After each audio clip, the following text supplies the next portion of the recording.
പറഞ്ഞു കുഞ്ഞു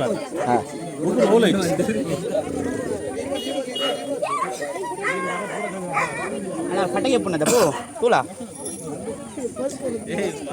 மோனே புற காய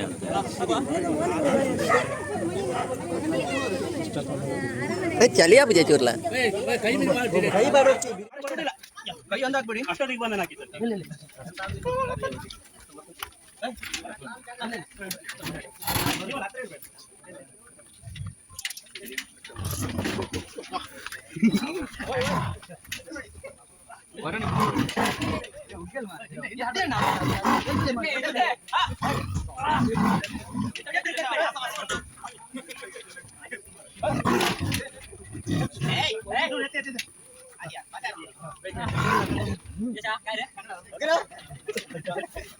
ಕಾಲು